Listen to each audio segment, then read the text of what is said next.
Bismillahirrahmanirrahim. Assalamualaikum warahmatullahi wabarakatuh. Jumpa kembali di channel Gunas Farm. Teman-teman, hari ini kita akan sedikit sharing terkait dengan tanaman kurma kembali. Dan pada kesempatan ini yang akan kita bahas itu adalah tentang salah satu penyakit dari tanaman kurma. Jadi penyakit ini atau hama ini sangat sering sekali menghinggapi tanaman kurma kita, terutama bagi para penggiat kurma yang menanam kurma di Indonesia, yang notabene Indonesia memiliki iklim tropis. Jadi di mana kadar atau tingkat kelembaban di sebagian besar wilayah Indonesia itu cukup tinggi, ya, sehingga penyakit ini sangat mudah sekali untuk menyerang tanaman-tanaman kurma kita.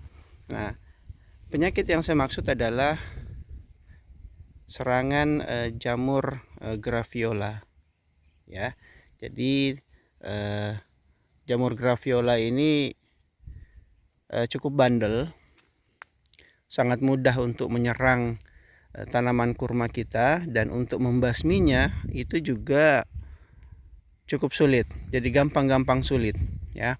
Jadi sebenarnya cara yang paling praktis untuk menghilangkan jamur ini adalah dengan mengusap daun yang terkena jamur graviola dengan larutan pembersih, ya. Kita bisa menggunakan beberapa merek yang ada di pasaran, misalnya cairan pencuci piring, ya, kita aplikasikan secara dosis rendah, ya, kita campur air, kemudian kita aduk-aduk sampai berbusa sehingga sudah cukup aman untuk tanaman, dan tinggal kita usapkan ke daun yang terkena serangan jamur graviola seperti ini, ya. Jadi tinggal kita usap sampai terlepas, kemudian tinggal kita keringkan. Cukup sederhana dan sesimpel itu. Namun sahabat sekalian, meskipun cara itu sederhana, simple, namun tidak mudah untuk dilakukan. Sebab kenapa? Dalam satu tangkai, ya, daun kurma seperti ini banyak helai. Dan biasanya pohon yang terkena jamur graviola itu tidak hanya satu tangkai, bisa hampir merata ke tangkai pelepah, ya, yang ada di bagian bawah. Nah, ini harus kita perhatikan. Jadi seperti ini, ya, seperti ini juga, dan ini cukup rata menyebar, ya. Nah, ini di sisi sebelahnya juga terkena graviola. Ini juga masih ada terkena graviola. Walaupun kita pindah ke sisi yang lainnya, nah, sebagian ada, walaupun yang ini sudah alhamdulillah bersih tertangani, ya, gitu. Dan kita coba cek di sisi yang lain.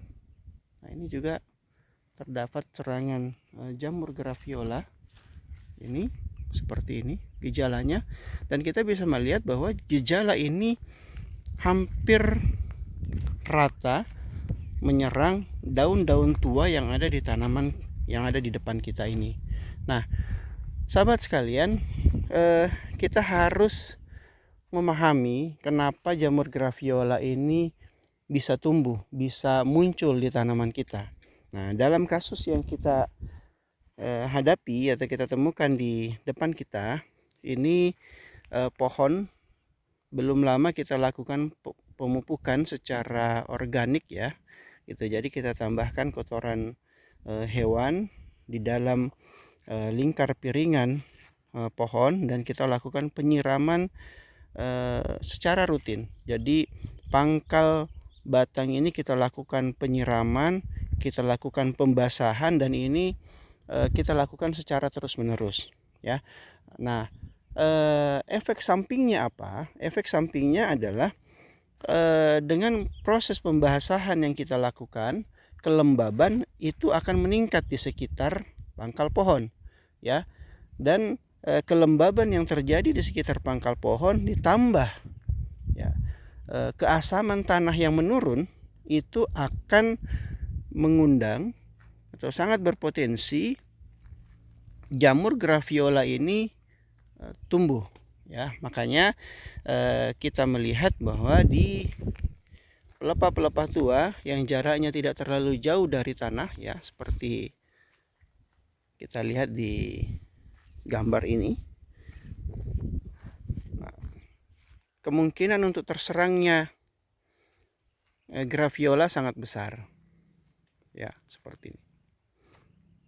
Sehingga langkah yang bisa kita lakukan adalah melakukan pencegahan, pengaturan pengairan secara selektif, secara lebih terjadwal, sehingga nutrisi organik yang kita berikan ke tanaman dapat terserap dengan baik, namun tidak sampai menimbulkan serangan graviola ke daun, ya. Tentu dengan munculnya bercak-bercak seperti ini di daun, ini akan berdampak negatif bagi tanaman, ya, minimal gitu. Jadi minimal proses fotosintesis yang berlangsung di daun itu mengalami penghambatan. Jadi tidak maksimal terjadinya proses fotosintesis. Kenapa? Karena permukaan daun yang seharusnya digunakan untuk memproses nutrisi, ya, hara, protein yang diserap dan sebagainya gitu, itu menjadi tidak maksimal dilakukan oleh tanaman, ya, seperti itu. Nah, kita lihat kembali seperti ini gejala graviola, ya. Memang teman-teman, graviola ini jarang, ya, sampai menimbulkan kematian bagi tanaman. Namun demikian dampak negatifnya juga cukup besar, terutama akan berpengaruh kepada pertumbuhan tanaman, ya. Sehingga ketika kita menginginkan tanaman kita tumbuh sehat, tumbuh subur, tinggi menjulang, maka kita harus memastikan daun di tanaman kita bebas dari serangan graviola. Tentu di samping juga kita harus memastikan nutrisi yang kita berikan ke tanaman itu tersuplai secara rutin dan mencukupi, ya, seperti itu. Semoga bermanfaat sharing kita pada hari ini. Pantau terus dan nanti kita akan sharing-sharing kembali terkait wawasan berkebun kurma secara baik dan efisien. Mungkin selanjutnya kita akan bisa membahas ini, ya, fenomena pohon beranak banyak. Mungkin cukup menarik untuk kita bahas. Baik, cukup. Terima kasih. Assalamualaikum warahmatullahi wabarakatuh.